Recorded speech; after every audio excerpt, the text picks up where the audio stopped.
La Cafetera es un programa de radio que se financia gracias a las aportaciones de los oyentes. Si te gusta el periodismo que defiende y sientes que te acompaña, hazte mecenas y ayúdanos. Infórmate en radiocable.com/mecenas. Soy Iñaki de Hospitalet de Llobregat, soy un nuevo mecenas, llevo días escuchándoos y creo que merece la pena hacerme mecenas porque es un programa súper guay. Hasta luego y saludos.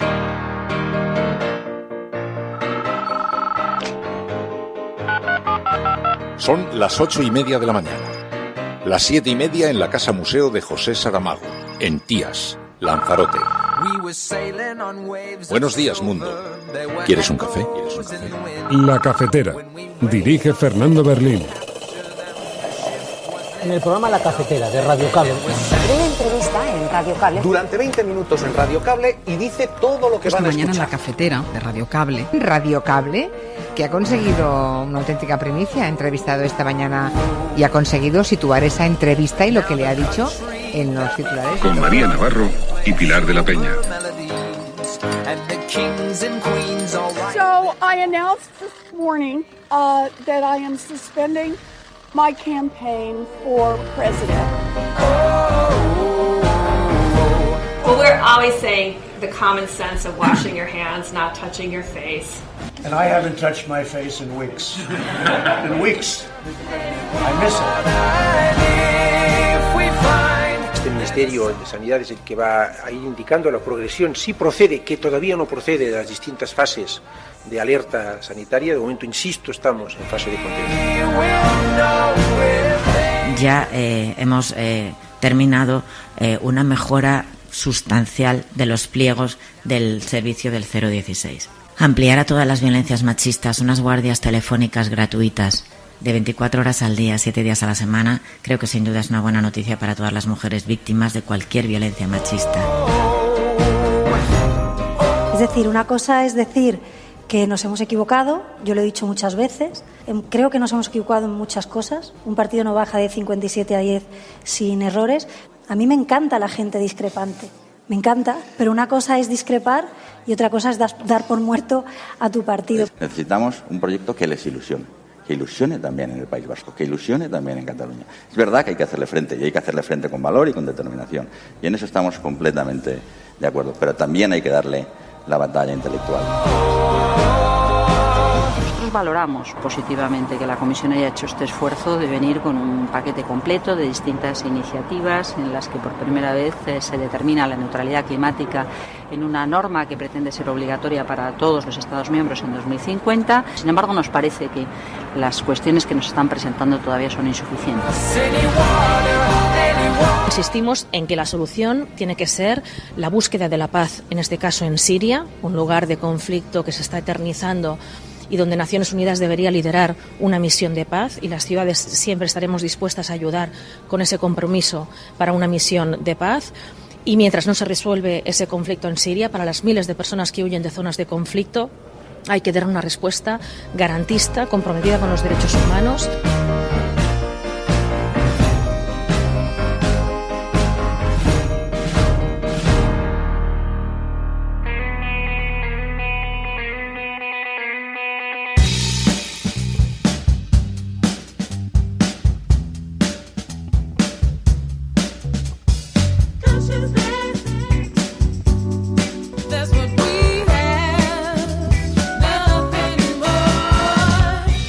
Muy buenos días, bienvenidos, bienvenidas una mañana más aquí a La Cafetera, en concreto al 6 de marzo de 2020. Estamos a 2 días del 8 de marzo, un día de reivindicación de los derechos de las mujeres y las niñas, y es un día más para visibilizar esa necesaria defensa de los derechos humanos. Cuando pensábamos que la defensa del feminismo era un consenso social, nos hemos dado cuenta de que puede romperse en cualquier momento. Lo vemos ahora en pleno 2020, cuando fuerzas ultraconservadoras están imponiendo su discurso para romper ese consenso, el consenso de las sociedades que avanzaban hacia la igualdad, o al menos al menos lo intentaban. Por eso, el compromiso debe ser global, en la sociedad civil, en los medios y en la política, pero sobre todo desde la sociedad, porque tenemos un compromiso con las más vulnerables, las que se juegan la vida para salvarla y sus hijos, y también con las futuras generaciones. Tenemos la responsabilidad de dejar una sociedad más feminista de la que vivimos, de la que dejamos, así que a ellas se lo debemos. Y porque queda mucho por avanzar y nada por retroceder, tenemos que seguir.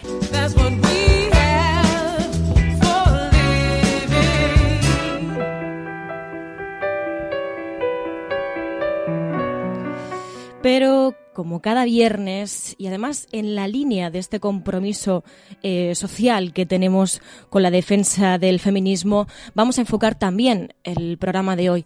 En concreto, con Pilar de la Peña, como cada viernes, vamos a analizar la prensa internacional, también cómo nos ven, cómo ven las actuaciones políticas españolas en la prensa internacional, y en concreto también sobre esas medidas feministas que están marcando este gobierno de coalición. Además, con Ana Pastor vamos a analizar en ese podcast con Neutral, Plata o Plomo, vamos a analizar 2 documentales previos al 8M, 2 documentales que tienen mucho que ver con la situación actual también de las mujeres en diferentes ámbitos, y terminaremos con el relato de los viernes de Ainhoa Goñi, esta vez interpretado por la actriz María Molins. Así que id incorporándoos, las que estáis en directo, las que estáis desde la retaguardia, a todas, muy buenos días, muy buenas tardes o muy buenas noches. Ahora estoy despierta y veo el mundo. Antes estaba dormida. Así es como permitimos que sucediese. Cuando masacraron el Congreso no despertamos. Cuando culparon a los terroristas y anularon la Constitución, tampoco despertamos. Dijeron que sería temporal.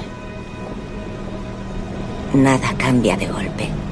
Si estuvieras en una bañera que se calienta poco a poco, morirías hervida sin darte cuenta.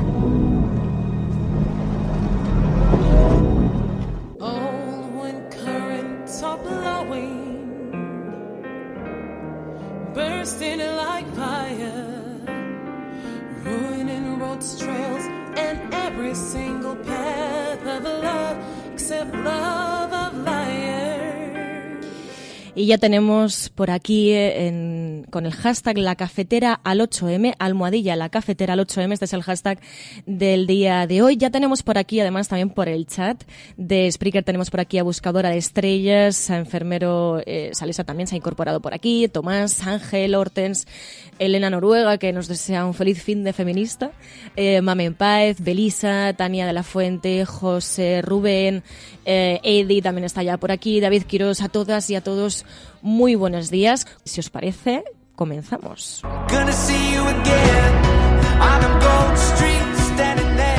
Las guerras siempre invocan nobles motivos, matan en nombre de la paz, en nombre de Dios, en nombre de la civilización, en nombre del progreso, en nombre de la democracia. Y si por las dudas, si tanta mentira no alcanzara, ahí están los grandes medios de comunicación dispuestos a inventar enemigos imaginarios para justificar la conversión del mundo en un gran manicomio y un inmenso matadero. En Rey Lear, Shakespeare había escrito que en este mundo los locos conducen a los ciegos. Y 4 siglos después, los amos del mundo son locos enamorados de la muerte.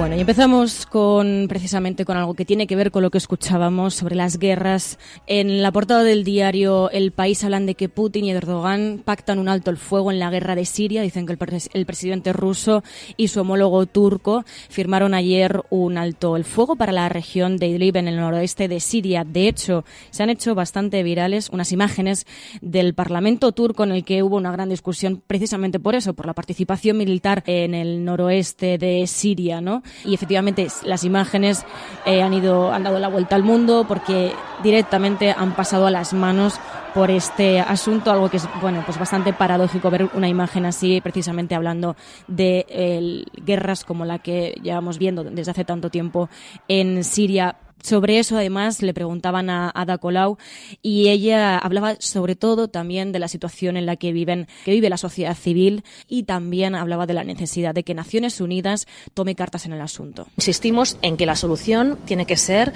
la búsqueda de la paz, en este caso en Siria, un lugar de conflicto que se está eternizando y donde Naciones Unidas debería liderar una misión de paz, y las ciudades siempre estaremos dispuestas a ayudar con ese compromiso para una misión de paz.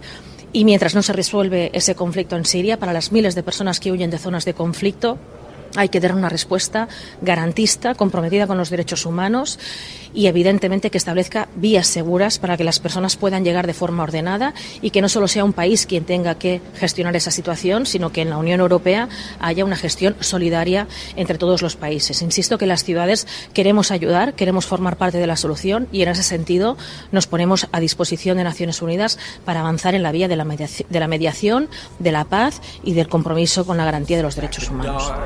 Gonna see you again on the Gold Street, standing next to me, I know. Gonna see you again, darling, won't be long. Y mientras ese es el real virus que vivimos en Europa, el de la inhumanidad, porque efectivamente la Unión Europea se ha posicionado en el lado de las políticas duras contra los migrantes por parte del gobierno de Grecia, mientras Europa se posiciona en el lado equivocado, también pues se sigue hablando del coronavirus. En concreto, dice el diario El País, una muerte por coronavirus sin detectar destapa el mayor foco. Hablan de diagnosticados 11 nuevos casos en una residencia de ancianos de Madrid, a raíz de la fallecida de 99 años en una residencia en Madrid por coronavirus.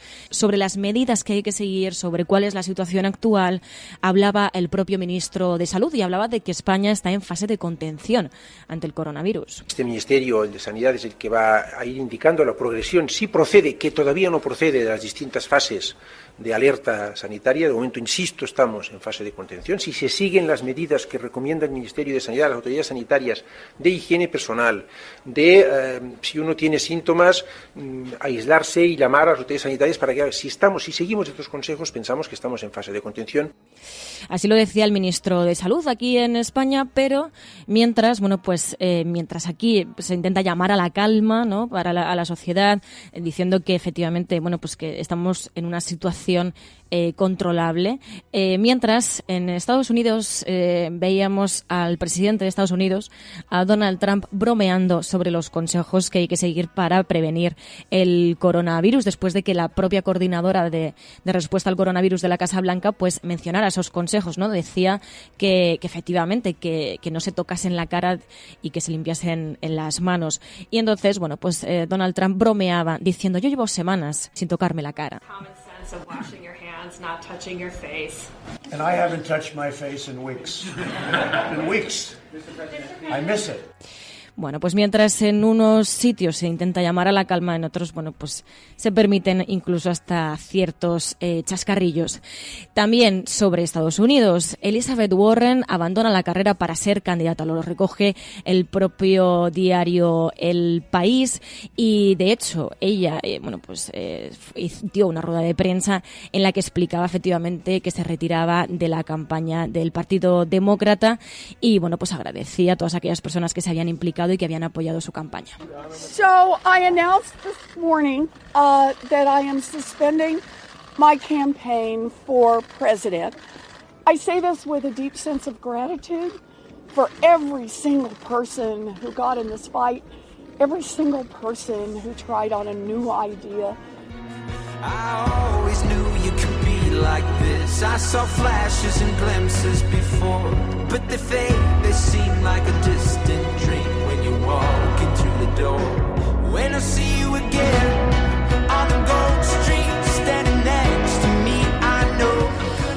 Bueno, y efectivamente en Estados Unidos se está enfocando la actualidad con el tema de las primarias del Partido Demócrata, y luego aquí en España, bueno, pues uno de los temas que está centrando la actualidad también es la situación de las relaciones del gobierno de coalición. Esto además lo han destacado varios medios. Dice el diario El País: Sánchez convoca a la comisión del pacto tras los roces con Podemos. El presidente del gobierno ha convocado para la próxima semana la comisión de seguimiento del acuerdo de coalición entre el Partido Socialista y Podemos. Dicen un intento de atajar la sucesión de discrepancias que están viviendo en ambos socios. Lo raro sería que no hubiese discrepancias con lo que costó que hubiese un gobierno de coalición, ¿no? Entonces bastante bien está yendo un gobierno de coalición, y además sabiendo que es una situación bastante peculiar en nuestro país, bastante nueva, ¿no? Entonces bastante bien están yendo las relaciones, y bueno, pues este hecho de que se convoque la comisión del pacto de la comisión del pacto de ese gobierno de coalición, bueno, pues como os imagináis, pues lo han destacado también por ejemplo, en el diario El Mundo. Dicen: Moncloa deja a Podemos fuera de la gestión del coronavirus, y habla precisamente también de esa comisión. Y también en el diario La Razón también, bueno, pues recurren a las posibles disputas que pueda haber en el gobierno. Dicen: tras la disputa por la gestión del coronavirus se convoca la comisión de seguimiento del pacto. Los ministros dinamitan su protocolo anticrisis. Y con esto, bueno, pues como digo, pues está siendo destacado por parte del diario El Mundo, La Razón y también del diario El País. Además, también en El País otros asuntos. En el caso de Puigdemont, dicen: el Supremo estudia encausar a Puigdemont por un fraude como alcalde. Y también llevan la información de que la Seguridad Social plantea endurecer la jubilación anticipada. Escrivá pide descargar a las pensiones de gastos impropios. En el diario El Mundo, volviendo al diario El Mundo, hablan del último texto que se ha emitido desde el Ministerio de Igualdad. Dicen: el borrador de Irene Montero bajaba 2,5 años las penas a la manada. Dicen: el texto de la ministra de Igualdad recortaba de 15 años a 12 y medio las violaciones graves y habría forzado a reducir las condiciones ya impuestas. Además, recogen el caso de la investigación de Juan Carlos I, del rey Juan Carlos. Dicen: los socios de Sánchez exigen investigar a Juan Carlos I en el Congreso. Los socios del gobierno de Pedro Sánchez y los que hicieron posible su investidura se unieron ayer para exigir que el Congreso abra una comisión de investigación sobre las presuntas actividades corruptas de don Juan Carlos, de las que además precisamente hablábamos este jueves a lo largo del programa. También llevan esas discrepancias entre Vox y el Partido Popular en el caso de la Comunidad de Madrid. Dicen: Vox se alinea con la izquierda para tumbar la rebaja fiscal de Ayuso. Y como contábamos antes, dicen: Moncloa deja a Podemos fuera de la gestión del coronavirus, subraya la intromisión de Yolanda Díaz y deja claro que solo el Ministerio de Sanidad lidera la crisis. Y bueno, pues ahondan en esa comisión del pacto. Dicen: los dos socios de gobierno convocan de urgencia la comisión del pacto tras los últimos choques. En el diario ABC directamente llevan la imagen de Irene Montero, que ayer dio una serie de declaraciones sobre feminismo, y en el diario ABC lo que destacan es que los juristas suspenden la ensoñación de Montero. Así lo titula el diario ABC, y dice: lamentan lo precipitado del anteproyecto, sus lagunas legales propias de alguien sin conocimiento de derecho, que atente contra la presunción de inocencia y que no haya contado con los jueces de violencia de género. En otro orden de cosas, Irene Montero sí que profundizó sobre el tema del feminismo y hablaba y profundizaba sobre por qué el feminismo está recibiendo tantos ataques por parte de la extrema derecha. Creo que ese carácter intergeneracional es una de las señas de identidad que no solamente tiene el movimiento feminista, sino que nos va a permitir tener una propuesta de transformación social. Y precisamente por el potencial transformador que tiene el movimiento feminista, porque quiere ir a la raíz de la organización de nuestras sociedades, es por lo que la extrema derecha nos utiliza o nos elige como blanco de sus ataques, aparte de porque son machistas y muchas veces misóginos, pero aparte de eso, porque estamos haciendo un planteamiento de transformación profunda de la sociedad, que no se resuelve con una ley o con 2 leyes o con 3 leyes, sino que se resuelve pensando en cómo podemos cambiar muchas cosas que tienen que ser cambiadas de forma muy transversal y capilarizando todo. En el caso de la política institucional, pues todas las administraciones, desde la Administración General del Estado hasta los ayuntamientos, ¿no?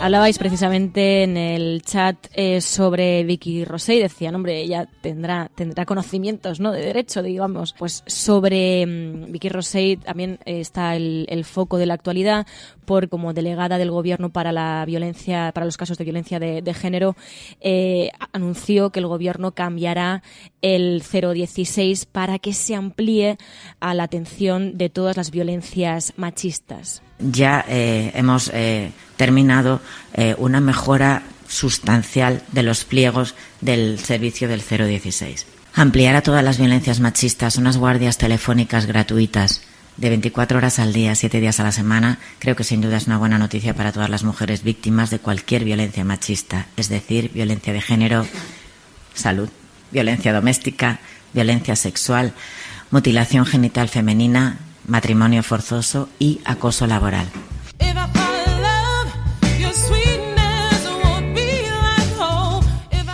Bueno, y como decíamos en el diario La Razón, también, como decíamos, ahondan en esa relación dentro del gobierno de coalición entre PSOE y Unidas Podemos, y la imagen de portada es algo curiosa. Dicen, el virus obliga a romper la tradición. Un grupo de mujeres espera en Madrid para ver al Cristo de Medinaceli, que este año no tendrá besapié.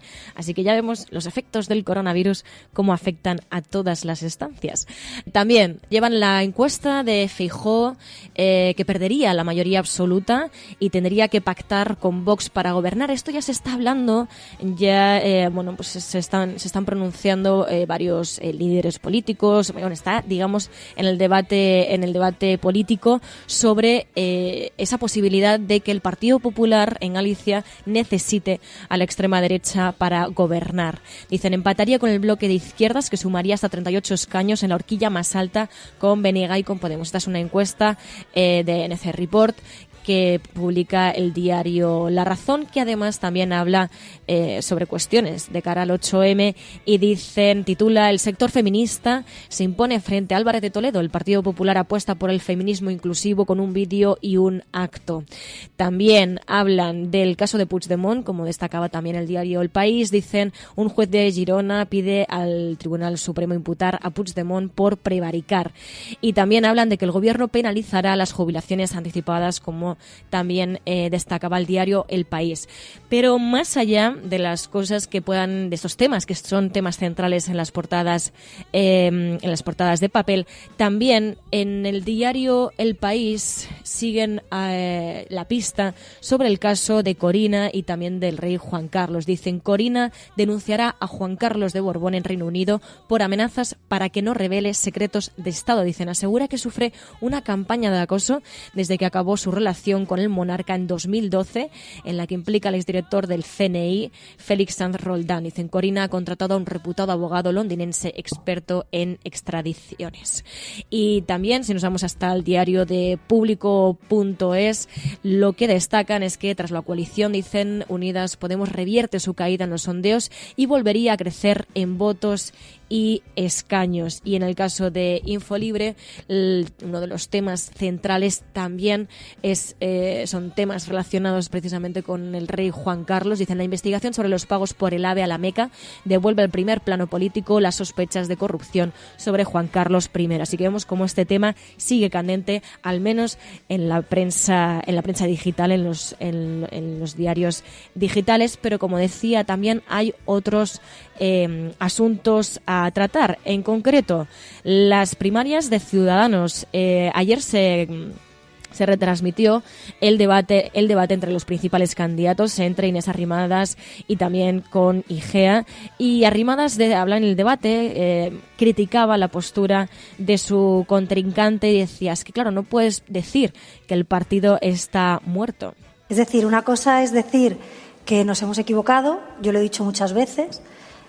Creo que nos hemos equivocado en muchas cosas. Un partido no baja de 57 a 10 sin errores, pero decir en los medios que este partido está muerto, que es leninista, que es cesarista, que estamos en parada cardíaca, que tenemos meningitis o que es totalitario, no es autocrítica, es autodestrucción. No creo que nadie crea que tenemos meningitis. Lo dijiste ayer en Es un ejemplo, las metáforas sirven para expresarse. Claro que nos hemos equivocado y claro que va a haber cambios. Y te digo, yo me he rodeado de un equipo crítico. A mí me encanta la gente discrepante, me encanta, pero una cosa es discrepar y otra cosa es dar por muerto a tu partido. Por eso yo creo que en esta nueva etapa tenemos que ser líderes también en ilusionar dentro y fuera, y en hacer equipos, y en escuchar.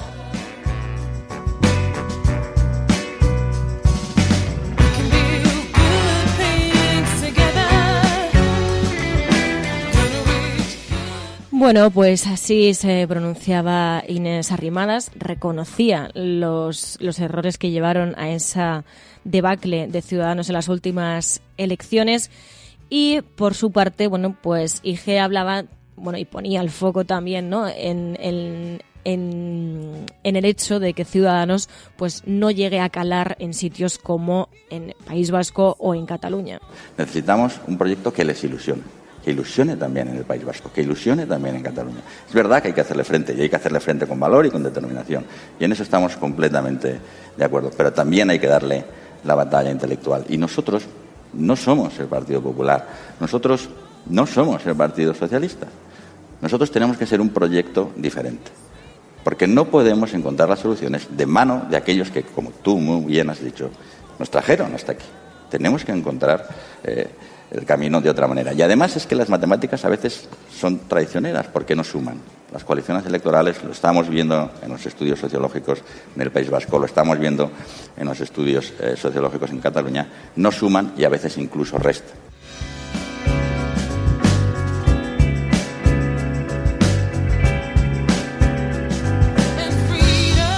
Claro, el caso es que a ver cómo llegan a las elecciones gallegas y a las elecciones vascas, a ver cómo llegan, porque tienen todavía muchos asuntos que tratar y no parece que haya un gran acuerdo sobre cuáles fueron los errores y cómo se piensan atajar.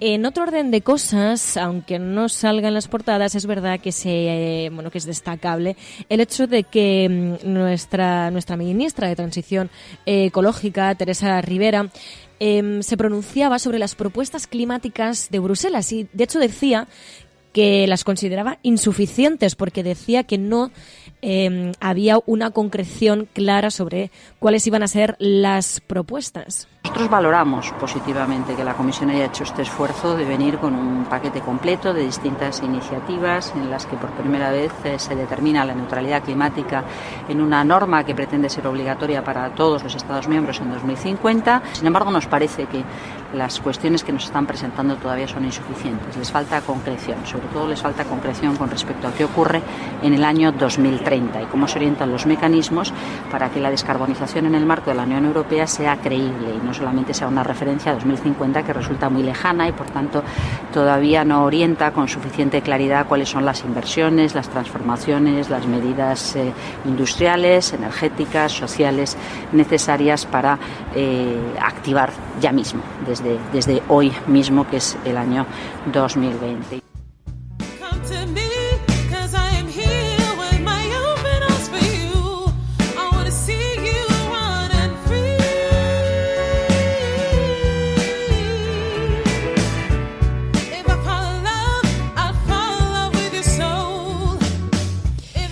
Y entre los retos globales, aparte de la emergencia climática, también está el tema de la migración, como decíamos antes, cuando se pronunciaba Ada Colau sobre la necesidad de que Naciones Unidas tome cartas en el asunto de la guerra en Siria y también el tema de la acogida de refugiados. Pero es verdad que, bueno, pues frente a la inacción de la Unión Europea frente a ese mirar hacia otro lado o mirar hacia el lado equivocado, que es hacia el lado de las políticas duras contra esas personas que se juegan la vida para llegar a nuestros países en busca de una vida digna. Bueno, pues frente a eso la sociedad civil se organiza, lo contábamos además en la agenda cafetera de esta semana, que la sociedad civil se está organizando, está exigiendo esa protección de mujeres, niños y hombres que siguen jugándose la vida y que están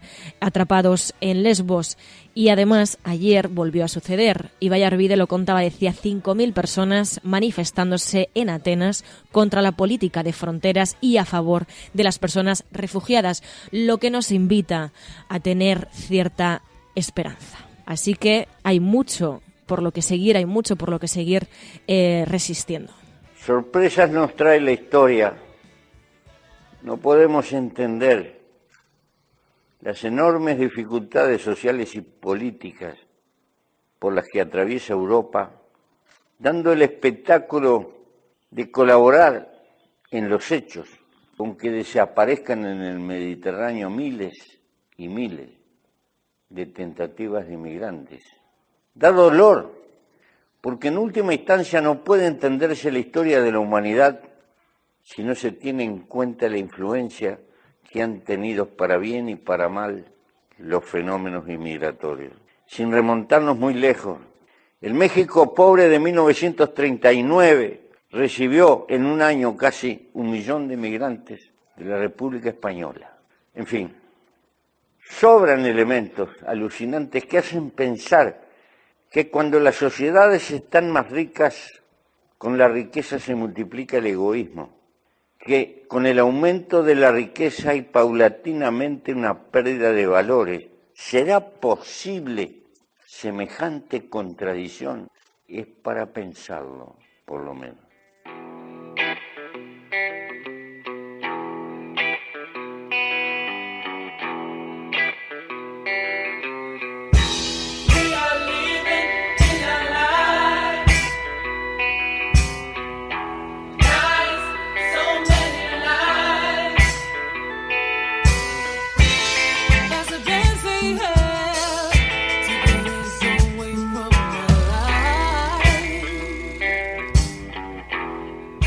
Y como decíais, hay esperanza, pero hay que trabajar precisamente en esa esperanza de intentar, bueno, pues comprometerse socialmente con el mundo que estamos construyendo, y desde aquí pues lo haremos en concreto hoy, con la mirada puesta hacia el 8 de marzo, hacia la defensa continua del feminismo como canal, como puente hacia una sociedad con una igualdad real. Y en esa línea, pues vamos a analizar la prensa internacional con Pilar de la Peña. También vamos a tener otro episodio de Plata o Plomo con Ana Pastor. En este caso vamos a hablar, como decía, ¿no?, sobre cómo también pueden transformar la sociedad hacia, bueno, y contribuir al feminismo ciertos documentales que vamos a tratar con ella, con Ana Pastor, y también vamos a terminar con un relato que tiene mucho que ver con lo que sufrimos las mujeres y también con ciertas situaciones a las que nos tenemos que enfrentar.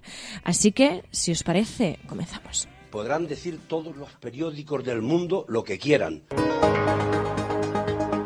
Secessionist parties in Catalonia have wasted no time following the reconvening. Vamos a esta hora con información de último minuto. A esta hora en España, el ex vicepresidente del gobierno. En España finaliza el recuento de votos en los comicios municipales y autonómicos con una participación del... En las últimas semanas hemos podido comprobar cómo los medios de comunicación internacionales... Imagínense cualquier lector de la prensa extranjera que descubre que al que se propone para el Banco Mundial... A Spanish nurse who helped treat 2 Ebola victims in Madrid has tested positive for the disease herself.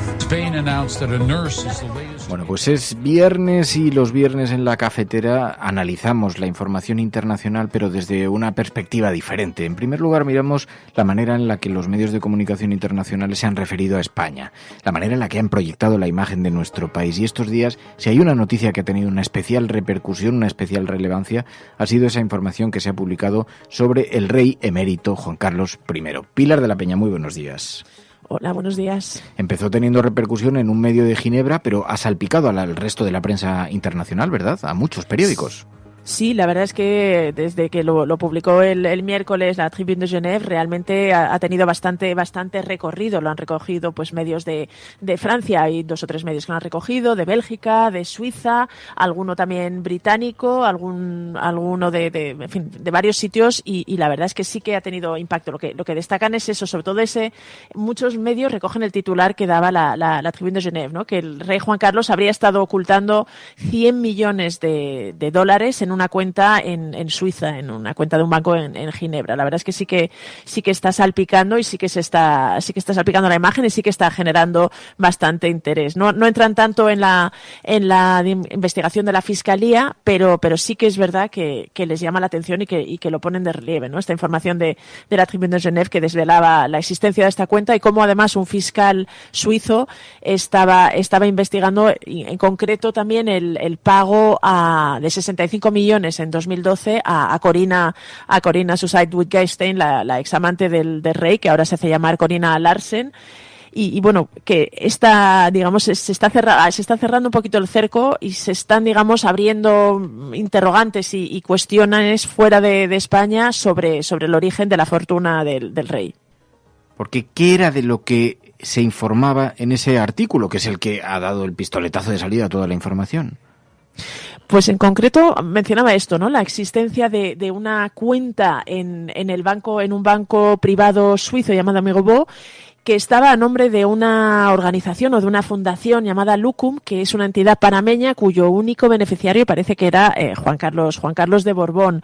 Esto, pues en esta cuenta se habría recibido una donación o una transferencia de 100 millones de dólares en 2008 proveniente de Arabia Saudí, en concreto del entonces rey del país, Abdullah, y esta cuenta habría sido manejada en principio por Juan Carlos I. Habría habido varias retiradas de dinero y luego en 2012 pues se indicaba que la suma que quedaba en la cuenta, que se calcula que eran unos 65 millones de dólares, fue transferida a una cuenta de otra filial suiza en Bahamas, de otro banco a nombre de Corina Larsen.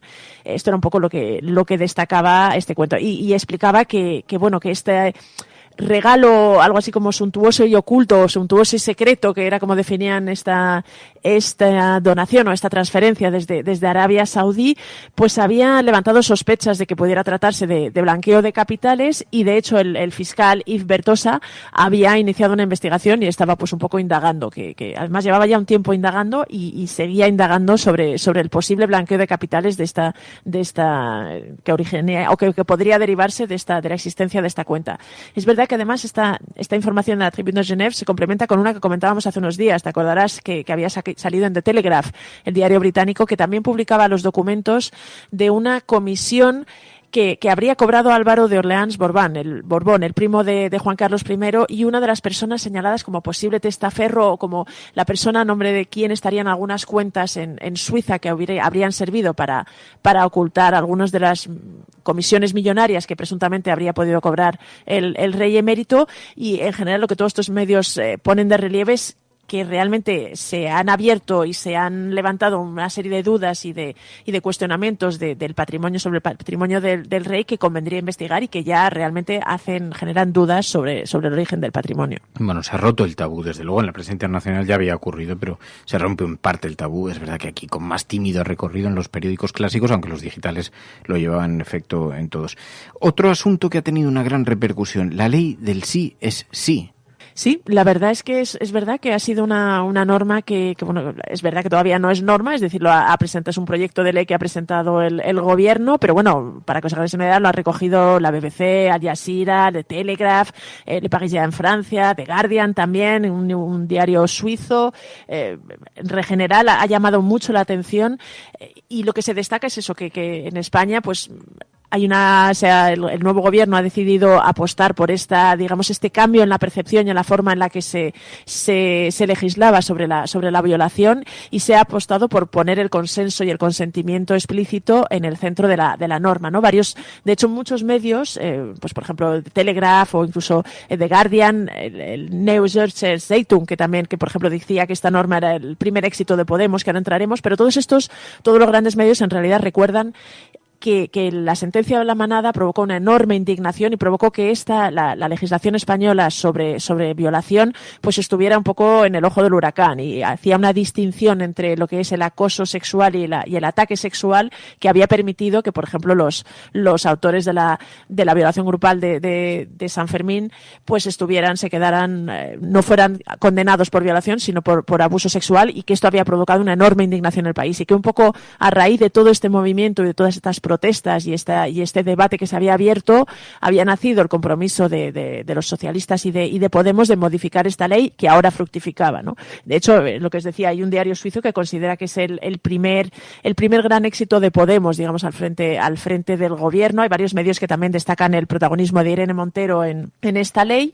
Y luego lo que se pone de relieve también es que España pues da un paso. Es verdad que se resalta, la BBC por ejemplo lo menciona, que había otros países como Suecia o Reino Unido o Alemania que tenían también normas antiviolación, que habían endurecido su legislación y que realmente basaban en la consideración de si había habido violación o no en base a si había habido consentimiento para la relación, que España se unía a este grupo de países y se ponía un poquito en la vanguardia de este asunto. Bueno, además de esto, hemos visto también que el debate que se ha abierto en España cuenta de esta iniciativa de perseguir la apología del franquismo, abre un debate sobre la libertad de expresión, que esto también ha tenido su repercusión en los medios internacionales. Sí, ya lo habíamos comentado, la propuesta del gobierno de penalizar y de ilegalizar la apología del franquismo tuvo bastante eco cuando se dio a conocer, pero en esta semana hemos visto un artículo de Le Monde, de su corresponsal de Sandrine Moguer, que era bastante interesante, porque lo que señalaba es que, si bien hay muchas voces en España que están a favor de esta decisión y de esta, ilegalización, también había, la medida estaba lejos de generar unanimidad, y también había muchas voces que alertaban del riesgo porque entraríamos, en terreno de la libertad de expresión y de opinión, y que muchas veces eran voces de izquierda. De hecho, en el artículo pues mencionaba el editorial del País que alertaba del riesgo de hacer propaganda penal con este tema. También mencionaba la opinión de Iñaki Gabilondo, y resaltaba que, frente a muchas voces que consideran que pues la apología del franquismo que hacen, y en concreto el artículo lo mencionaba en concreto la Fundación Franco, o algunas de las manifestaciones en las que se canta el Cara al Sol, que muchos han considerado una anomalía democrática y defienden que hay que intentar actuar, que había también se había abierto un debate sobre si realmente incluir en el Código Penal un delito específico para castigar la apología del franquismo no podía realmente generar otra serie de problemas. Y por ejemplo, mencionaba la opinión de Iñaki Gabilondo, que alertaba de que esto era, en el fondo, debilitaba las convicciones democráticas. Pero el artículo lo que venía a resaltar era que este debate se había abierto en España y que no generaba la unanimidad, a pesar de que había sido en general bien recibida la idea de ilegalizar la exaltación de la dictadura. Además de esto, la prensa internacional también había un tema interesante: el cultivo de la fresa sobre el que crece la miseria. ¿Esto qué era? Pues también en un artículo de Le Monde, también de su corresponsal Sandrine Moguer, que esta semana ha estado muy activa con respecto a temas de Europa, y lo que ponía un poco en el foco era la controversia y un asunto que ya en España también se había hecho, había tenido cierto recorrido, y que el año pasado en los medios internacionales también se dio a conocer, la situación en la que trabajan y en la que viven las personas que se dedican al cultivo de la fresa en Huelva en concreto, ¿no? Era en donde se centraba el artículo, y en donde se centran muchas de las denuncias de abusos, pues con las temporeras marroquíes.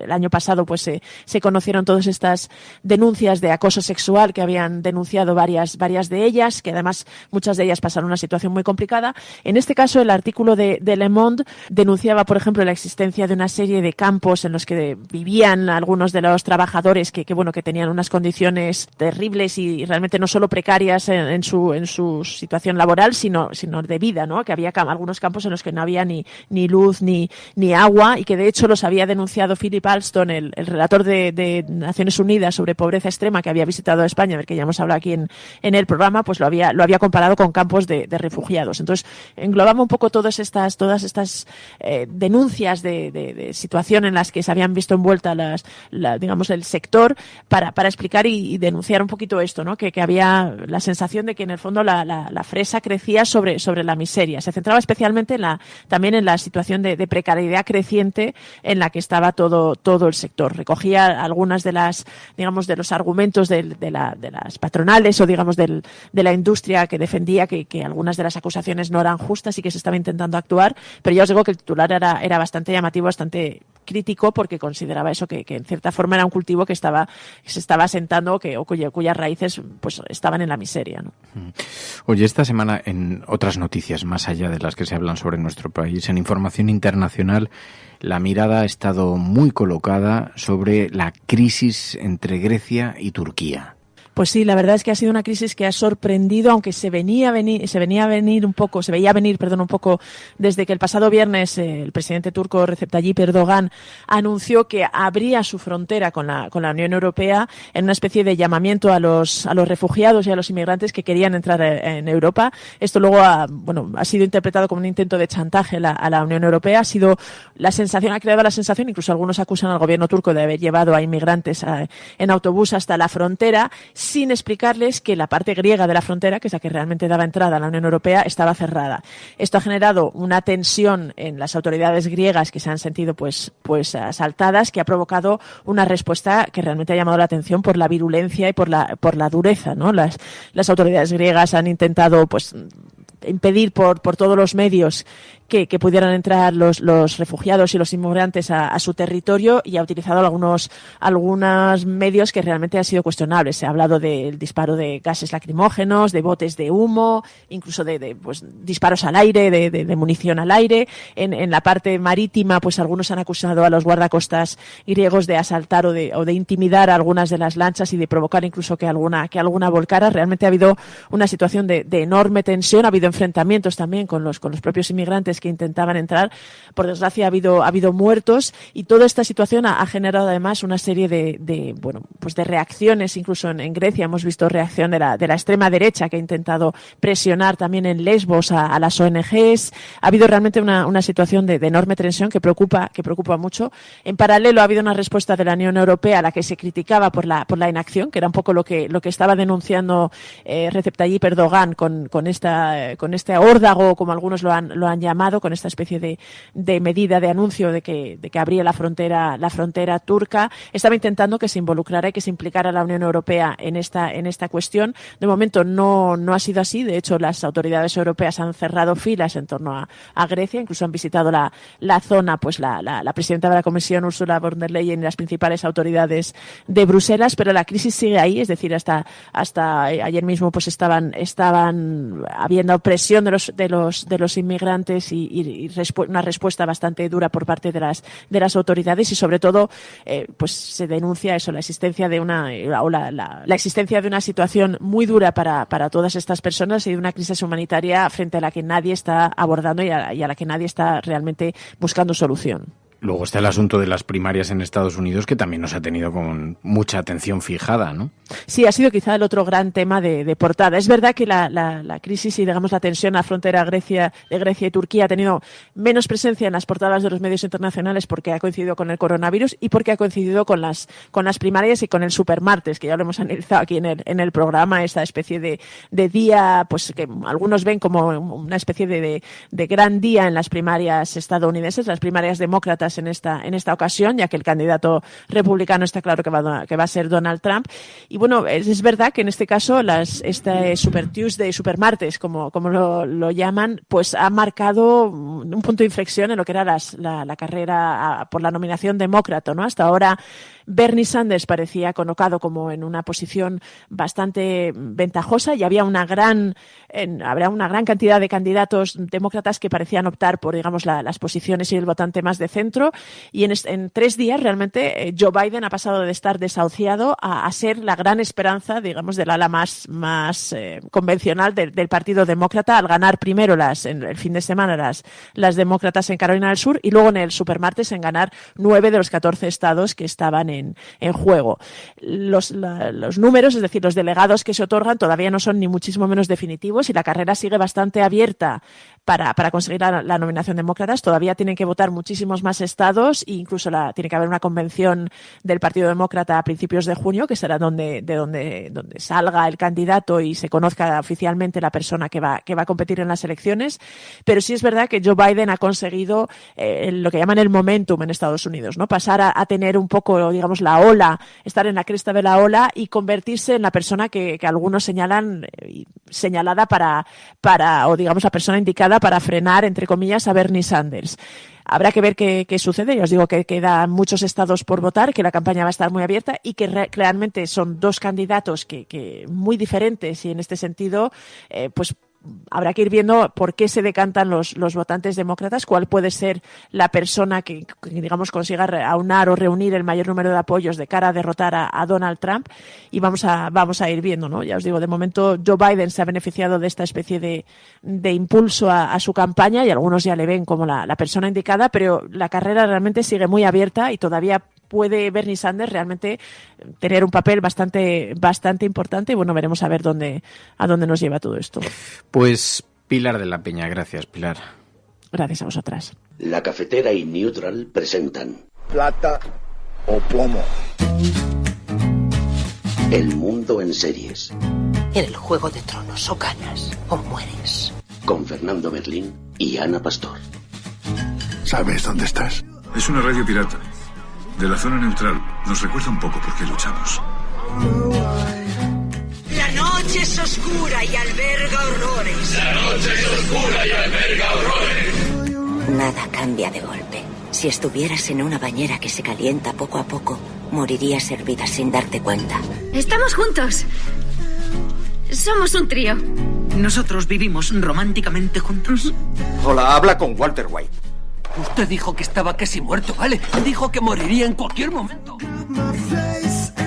Bueno, pues es viernes. Los viernes colocamos también la mirada en las series, los documentales, y lo hacemos junto a Ana Pastor en Plata o Plomo, el mundo en series. Ana Pastor, muy buenos días. Muy buenos días, en un día de arranque de un fin de semana importante. El 8M frente a nosotros, la gran convocatoria feminista para visibilizar en las calles la demanda de la justicia, la igualdad, en fin, asuntos que parecían superados. Y me decías, hoy tenemos que poner la mirada en algunos documentales que se están emitiendo en algunas plataformas que son muy interesantes precisamente para estas fechas, ¿no? Totalmente. Mira, yo creo que hemos tocado bastante, ¿no?, los temas que tienen que ver con la igualdad y con el feminismo, con el acoso. Hace nada, unos días hablábamos de Morning Show, que es esa serie sobre el Me Too. Hemos hablado también en ficción de Creedme, que está basada en un libro sobre un violador en serie. Una de mis preferidas también, como sabes, es Happy Valley.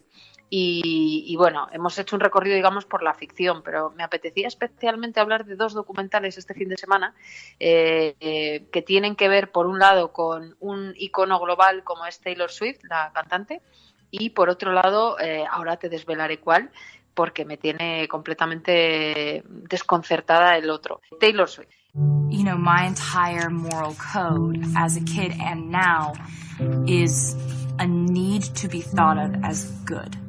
That's dangerous. That's dangerous for you. It was all I wrote about. It was all I wanted. It was the complete and total belief system that I subscribed to as a kid.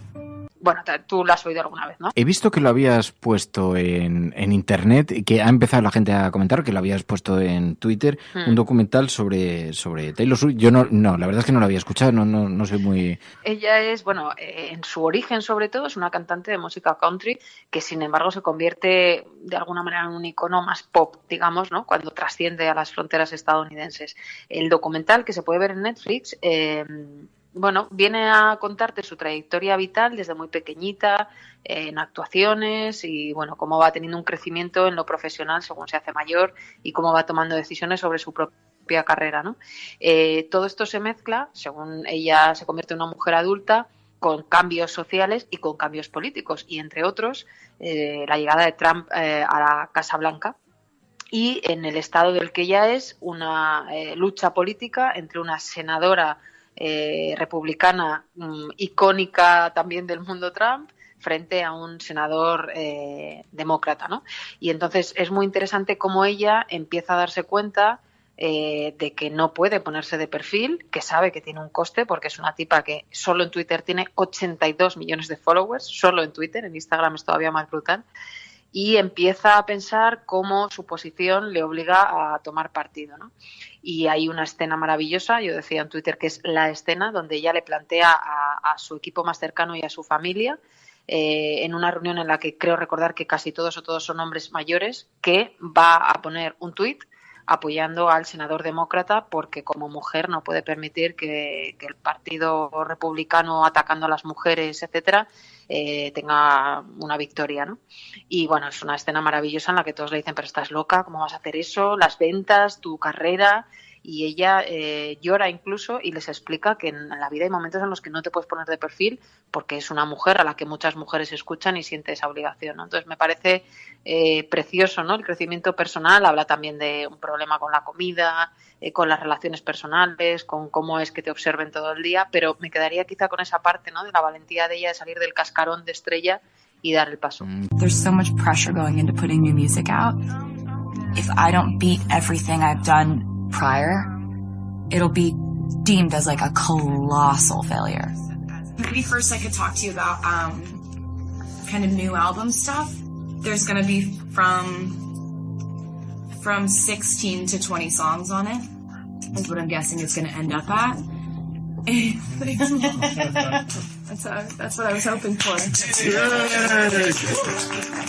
Cuando comunica a su familia que va a romper, que va a salir del armario político, que eso para una superestrella como ella, que va a adquirir posición política, es la estrella mejor pagada del mundo, es una artista, en fin, extraordinaria, pero en este documental denuncia abusos psicológicos y físicos que puede sufrir una mujer al alcanzar la fama, ¿no? Totalmente. Ahí ella cuenta cómo la cantidad de veces que ha tenido que posar y que le han hecho fotografías queriendo, ¿no? Y cuántas veces se ha observado su delgadez. Reconoce que ha tenido, como te digo, un problema con la comida y cómo es durísimo para ella. Entonces, a través de la terapia entiende que tiene que dejar de mirarse a sí misma en las fotos, de sacarse defectos, porque lo único que se hace es daño, ¿no? Pero bueno, también hay que ponerse en la cabeza de alguien tan conocido. Es difícil porque, claro, ya lleva una vida en una parte un poco irreal, que decide dar, como tú decías, ese paso, no solo por la cantidad de gente que la sigue, sino porque ella viene del mundo de la música country y siempre se la había asimilado,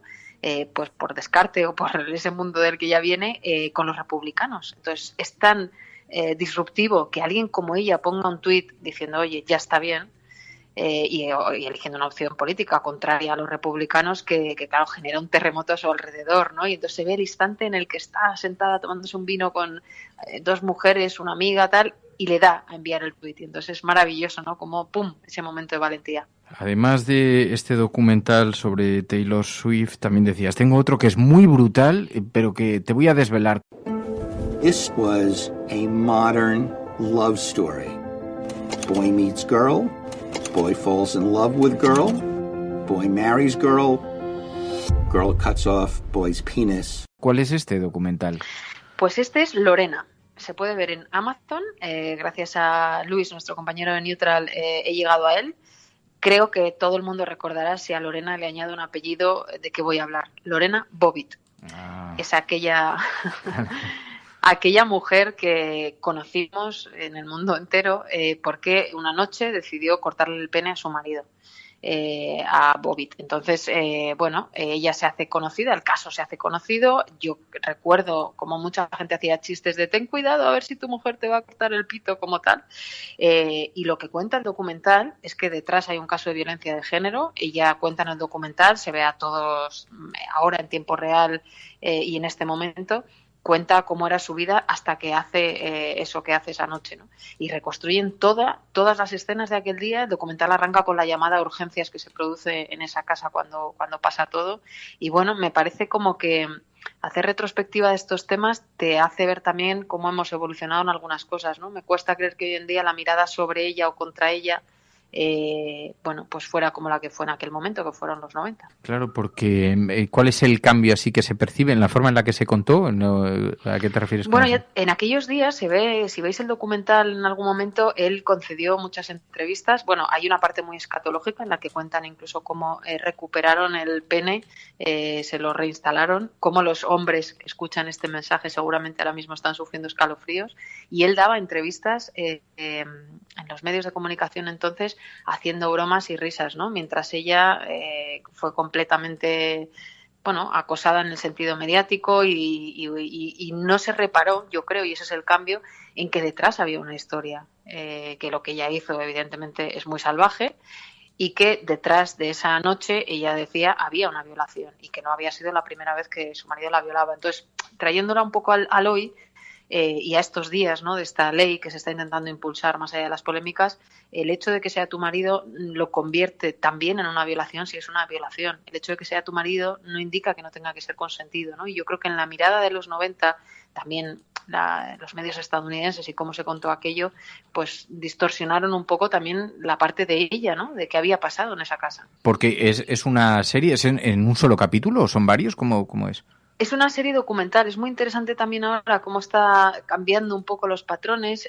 La de Taylor Swift en Netflix es un solo capítulo, un documental que recordad de 60 o 70 minutos, y cada vez más estamos viendo, y lo hemos comentado aquí muchas veces, cómo no hay nada de ficción, pero son varios capítulos en los que te va contando la historia. Y luego hay una cosa que yo no sabía, también muy interesante, como digo, arranca esta serie documental con la llamada de urgencias, ¿no? En Estados Unidos, lo hemos visto en un montón de sitios, estas llamadas se graban y se hacen públicas, ¿no? Entonces, los servicios sanitarios y la policía, que ahora han entrevistado de aquel caso, cuentan cómo es muy difícil hacer una explicación sin aludir al pene, para no hacer daño a la persona a la que estás atendiendo en ese momento, si eso se escucha después, ¿no? Entonces son muy conscientes de que no deben decir la palabra pene, pero claro, ¿cómo explicas lo que está pasando en ese momento en esa casa, ¿no? Y dicen, bueno, ha perdido una parte de su cuerpo que le arrebata su dignidad como hombre. Y bueno, es así muy, muy curioso ver incluso la entrevista al cirujano que en aquel momento tuvo que intervenir de guardia, etcétera. Bueno, me parece que tiene puntos más allá de lo escatológico y de lo escabroso que nos traen un poco a la evolución que yo creo que en algunos casos pues sí hemos tenido para bien, ¿no?, en España, y en la reflexión general que hay en la sociedad y en la conversación mundial que hay ahora mismo sobre el tema de los abusos, del acoso y de la valentía, ¿no?, si tiramos a la parte de Taylor Swift. Ben says the years of abuse put her over the edge. She was way too scared to leave him. He was very dominating. Physical abuse, sexual abuse. We had found multiple witnesses. I saw him push it against the wall. Fue muy mediático en aquel caso y casi el foco estaba colocado en la parte más anecdótica del asunto, y todo esto encubría una historia de abusos, de malos tratos de la mujer.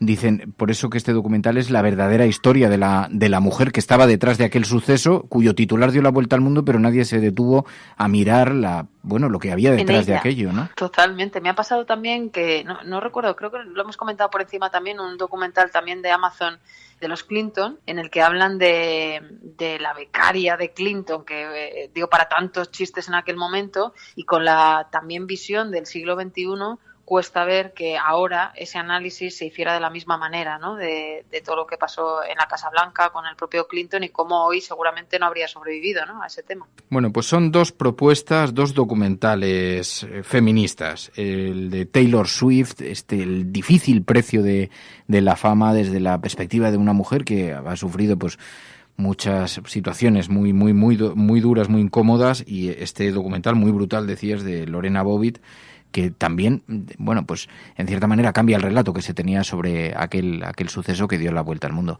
Ana Pastor, gracias. Muchas gracias. Plata o plomo.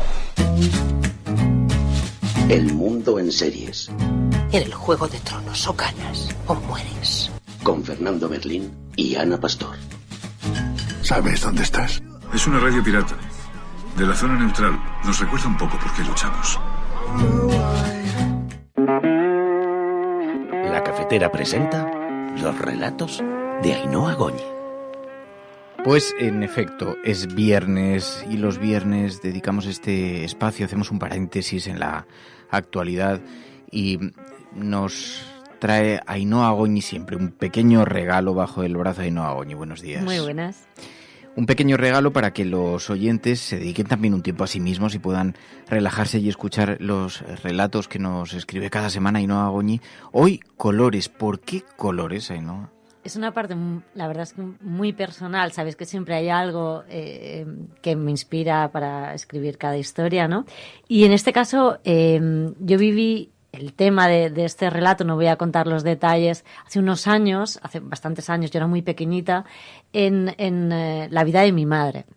Entonces, es verdad, yo siempre he visto, y desgraciadamente, pues, oye, la vida te lleva por muchas cosas y te hace vivir eso a lo mejor una y otra vez, ¿no? Pero cada uno lleva las enfermedades y los problemas de una forma muy distinta. Es increíble. Tú siempre dices que soy como muy positiva o tal, pero al final es que tú puedes decidir afrontar el tema, luchar y aprender de ello o hundirte. Es verdad que a veces hay que luchar, ¿no? Entonces, yo vi la historia de este relato, por ejemplo, en mi madre y cómo luchó para evolucionar, para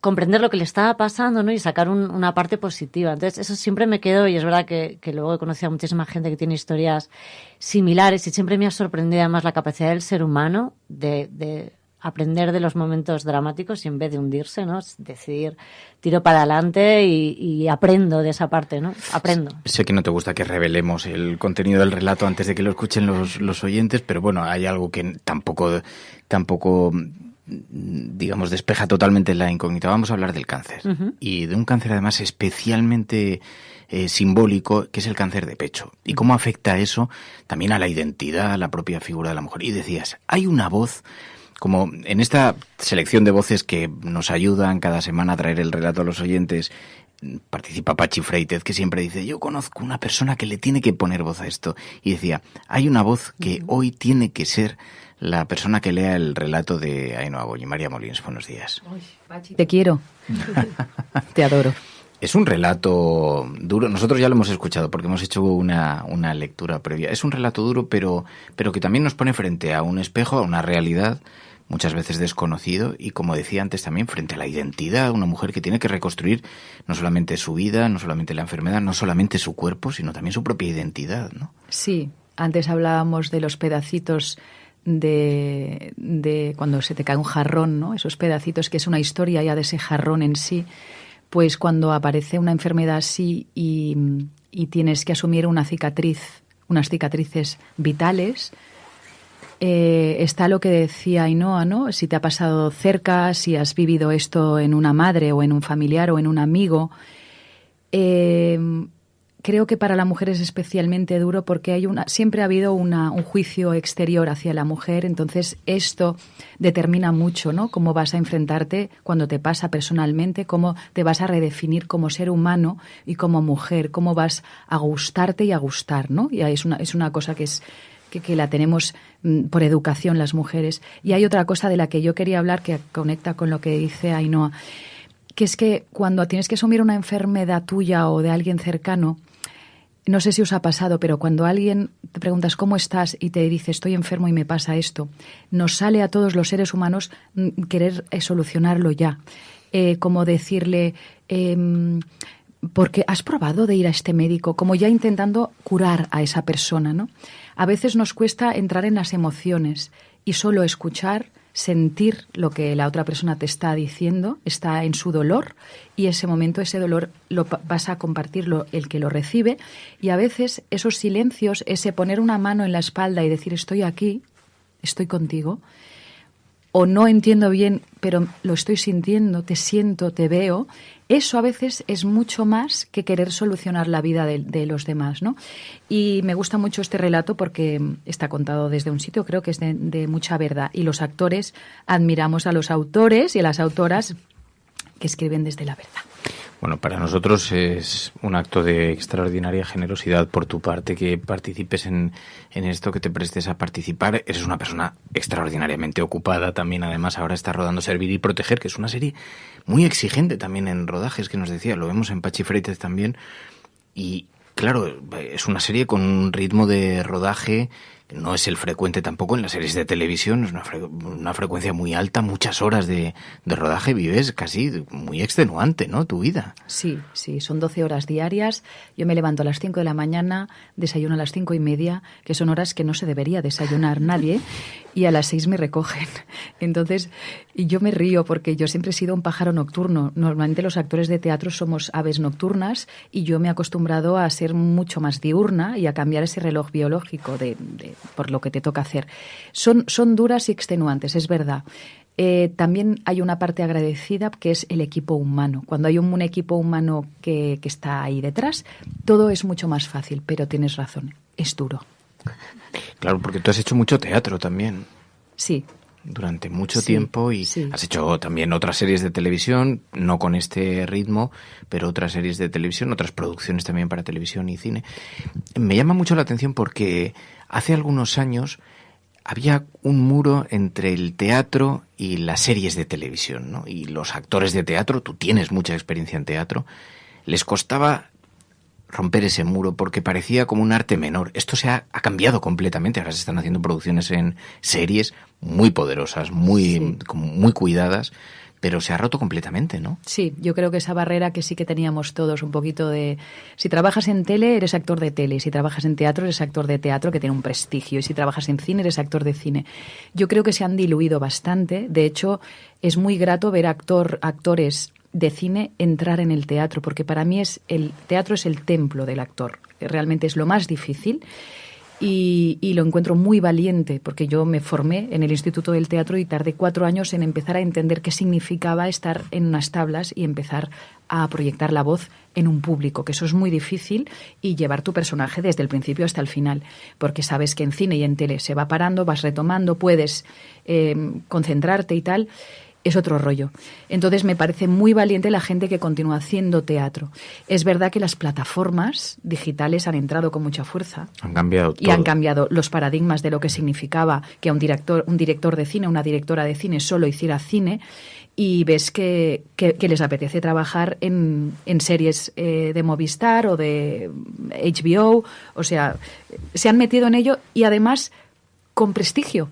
Sí, de repente la televisión coge un prestigio que no había tenido. Nos contaban en las editoriales literarias que están observando una sustitución, pero salvaje, del libro-novela frente a las grandes plataformas, las series de televisión, y creen que la influencia es directa, que la gente está dejando de leer novela porque la ficción la observa a través de las plataformas de streaming. Y bueno, esto también nos indica algo, ¿no? También es cierto que se ha visto en los últimos años como están funcionando tan bien algunas series en estas plataformas que de repente haces una y pasas de ser conocida a lo mejor en España a que te conozcan en todo el mundo en cuestión de 3-4 meses. Nos lo han contado algunos actores. Es verdad que de repente una serie ha funcionado muy bien. En Argentina le ocurrió a La Casa de Papel, por ejemplo. Yo recuerdo a muchísima gente, además, muchos argentinos, pero italianos de todas partes, viniendo al CSIC, que es donde se grabó lo de la entrada al banco y tal y cual, y venían a verla, a hacer 4 fotos a la entrada. Sí, un poco de turismo cinematográfico. Turismo cinematográfico. Y, claro, tú estás en Servir y Proteger, pero también estás en otra serie en Movistar, ¿no? Sí, que además ya hay 2 temporadas que las podéis ver. En Movistar se llama Todo por el Juego. Es una serie dirigida por Daniel Calparsoro, otra vez un director de cine que se mete a hacer televisión, o sea, a hacer una serie. Y está basada en una novela de Javier Tebas que se llama El fútbol no es así. Y va un poquito sobre todas las mafias y todo lo que significa el negocio del fútbol a gran escala y en escalas muy oscuras también, sobre todo el del fútbol nacional, de nuestro fútbol. Tú no eres futbolera, además. No, la serie no va sobre equipos de fútbol, sino un poco la parte de atrás, ¿no? Sí. Las partes de la corrupción y todo lo que se oye, que dicen que pasa esto, dice, pues aquí pasa, ¿no? Y además, en la novela, vamos, sin pelos en la lengua, ¿no? O sea, Javier Tebas te saca la realidad cruda y nosotros lo que hacemos es amplificarla un poquito y ya está. ¿Y no te falta trabajo? La profesión de actriz, de actor, cuando vienen compañeros tuyos, siempre nos dicen, es una auténtica montaña rusa. Hay etapas en las que tienes mucho trabajo, mucha proyección, mucha exposición, y etapas en las que tienes muchas dificultades. ¿Y terminas acostumbrándote? Bueno, yo siempre comparo la profesión de mi hermano o profesiones en las que cada día tienes que fichar a la misma hora y estar en un despacho Y yo cuando pienso en eso, como sé que no podría porque mi manera de ser no va con eso, pienso, eres actriz. Y es verdad que es una montaña rusa, es verdad que conciliar la vida familiar pues a veces es difícil, a veces y más veces que menos, pero también es muy gratificante. Es muy gratificante porque construyes familias. En cada proyecto nuevo construyes familias, gente que eres afín, y creo que es la parte bonita de esta profesión, ¿no? Tú vives entre Madrid y Barcelona. Sí. Con lo cual ahora venías con una maletita. Hoy sí.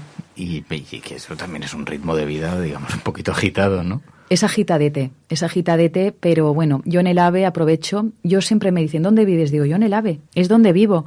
Porque, ¿dónde te recogemos? Digo, pues si me recoges en Madrid, en Atocha, porque ahora sí ya llevo unos meses viviendo y he alquilado una casa en Madrid y tal, pero mi vida ha sido esto. Y las 2 horas y media de AVE, que tampoco es tan largo, aprovecho mucho para estudiar, para escribir, para hacer todo aquello que cuando llego a casa, que tengo una niña maravillosa, puedo estar con ella. Entonces el AVE me sirve para trabajar.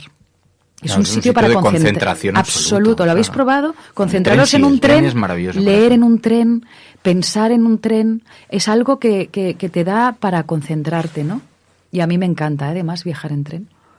Bueno, pues ella es María Molins, va a leer este relato de Ainhoa Goñi, Colores. María Molins, de verdad, muchísimas gracias. Gracias a vosotros, es un honor estar aquí. Así que os dejamos este cuento tan maravilloso de Ainhoa.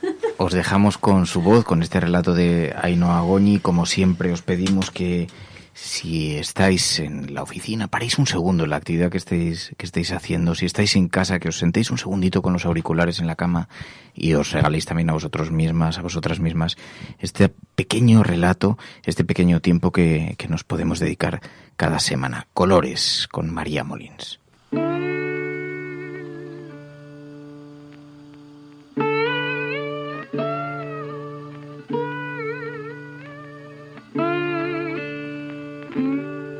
Mezcló los colores delante de mí. El artista ante su lienzo. No me miraba. Se fijaba una y otra vez en las herramientas que debía utilizar. Ordenaba cajitas, cogía gasas y algodón, abría armarios y más armarios ante mis ojos y desplegaba un auténtico laboratorio de colores. Abría bolsas por primera vez y sacaba pinceles metálicos. Siempre había disfrutado con ese momento, viendo al genio organizar su espacio, viendo al artista preparar el truco de magia. Hoy me dibujaría un pincel en la espalda. Su mango estaría dibujado entre mis omóplatos. Sería negro, fino y elegante, y bajaría suavemente por mi espalda. Su punta estaría conectada a decenas de líneas de colores que subirían y bajarían por mi nalga izquierda y recorrerían la mitad de mi espalda. Esas líneas representarían el arte que había ido cogiendo espacio en mi vida, la incorporación de la creatividad y la búsqueda constante por rozar mis sueños. Ese tatuaje me recordaría lo que había cambiado, cómo había reconfigurado una y otra vez mi vida en estos últimos años y cómo había dibujado poco a poco mi nuevo camino. Los rojos me recordarían el dolor, el sufrimiento y la lucha. El azul claro hablaría de mis fantasías y mis ilusiones, que eran muchas. Habría negro y blanco. También habría multitud de grises que me recordarían que me había reído de mis miedos tras noches de pavor, tras días de martirio. Y quería incluir una línea en amarillo y otra en naranja, los colores de la luz, del cambio, de lo bonito de la vida. Ahora me tatuaba para que los dibujos marcasen mi camino, para celebrar la vida, para reforzar y enseñar al mundo las fuerzas con las que afrontaba mi futuro. Pero empecé a ponerme tatuajes como una forma de tapar lo que no quería que se viese, para cubrir lo que entonces consideraba mis defectos, para ocultarme a mí. Empecé a poner pintura sobre mi piel para añadir una falsa capa que me protegiera del mundo, para añadir volúmenes a esa parte de mi cuerpo que ya no estaba. Mi cuerpo recogía mi historia. Era el reflejo de mis luchas vividas, de mis batallas ganadas y de mis grandes derrotas. Pero también había perdido muchas veces. Me había hecho mis 2 primeros tatuajes en ese mismo estudio hacía ya 9 años. Acudí a él, al artista, con mi cuerpo curado y cicatrizado, pero con mi alma dolida, incapaz de reconocerme en el reflejo de un espejo. Vine para que sus manos mágicas me dibujasen de nuevo, para que yo pudiese volver a ver mi reflejo, para que él, que no me conocía de nada, cuidase mi alma después de tantos meses centrada únicamente en mi cuerpo. Mis meses de tratamiento no me prepararon para eso. Primero te centras en asumir la noticia, luego pretendes entender qué te espera, y más tarde solo puedes luchar y pensar que sobrevivirás.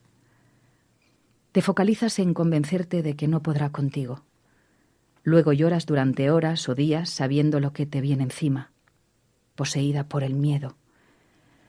Aunque te presentas fuerte ante los tuyos, sublime como una guerrera. Y después de meses de sufrimiento, de nervios esperando los análisis que confirmen que has ganado la batalla, te sigues sintiendo incompleta. Porque entraste en un frío quirófano para quitarte 2 masas cancerígenas y saliste mutilada para siempre, con una parte de ti ausente, con una de esas cosas que creías que te hacían mujer. Tras mi doble mastectomía sufrí algo que ya han experimentado muchas mujeres antes que yo. Me avergonzaba mi aspecto y me costaba reconocerme. La quimio cambió mi cuerpo desde dentro. Las manos del cirujano lo cambiaron también por fuera. El cáncer se llevó mi talla y mi pelo, pero también se llevó mis aureolas y mis pezones, sustituyendo esos preciosos volúmenes por 2 cicatrices que no podía dejar de mirar. Eran rosas, irregulares, cruzaban mi pecho y me hacían sentirme inacabada. Me decían cada día que había ganado la batalla, sí, pero también me recordaban el precio que había tenido que pagar. Fue entonces, cuando la ciencia echó el mal de mi cuerpo, que el arte metió la magia. Asistí a un estudio asustada y avergonzada. Sería la primera vez que volvería a poner luz sobre ellos. Había escondido mis pechos de los ojos de los hombres o de cualquiera que quisiese mirar bajo 1000 capas. Y solo los liberaba en las tinieblas de la noche, aprovechando la discreción de las sombras. Hoy recobrarían la luz y el color. Entré y empecé a desnudarme poco a poco, de espaldas a él, que no prestaba atención a mis gestos infantiles. Ese chico tan joven, lleno de tatuajes, los miró y los analizó con detalle. Tomó medidas, revisó fotos, rozó mi piel suavemente mientras mi rubor se reflejaba en mi piel y mi risita nerviosa le hizo parar. Me sonrió dulcemente. Me preguntó qué tamaño quería que tuviesen y de qué color. Me habló de opciones, de otros trabajos que había hecho, y usó 1000 veces la palabra pezón, pechos y aureola. Esas palabras que yo casi había eliminado de mi mente. Van a quedar genial. A simple vista no se va a notar, ya lo verás. Te verás muy guapa, me dijo. Y así ese artista empezó a dibujar mis pezones y todo lo que el bisturí había eliminado. Respiré hondo y me dejé hacer. Pasó horas trabajando sobre ellos mientras que yo ya los imaginaba soberbios, sublimes, simplemente perfectos. La magia había terminado. Acabábamos de redibujar la historia. Me acercó el espejo. Miré cada detalle de mis nuevos pezones. Esas ilusiones ópticas que el 3D había convertido en arte ante mis ojos. Eran simplemente perfectos. Ese artista meticuloso había dibujado punto a punto lo que el cáncer me había borrado. Me miré de perfil, de frente, me agaché. Parecían reales. Los acaricié suavemente y sonreí. Estaban ahí, pero no estaban. Noté cómo mis lágrimas rodaban por mis mejillas y sonreí. De aquello ya había pasado mucho tiempo. Hoy mi cuerpo reflejaba el paso del tiempo y volvía a su estudio para seguir dibujando mis historias sobre mi piel. Siempre quedaría un hueco libre para el siguiente paso, para el siguiente amor, para el siguiente duelo, para la próxima victoria. Nunca terminaría de llenar mi tapiz. Siempre quedaría un lugar en mi cuerpo para contar mi historia, porque mi lucha sería constante, porque no dejaría de vivir, de experimentar, de hacer y deshacer, de soñar.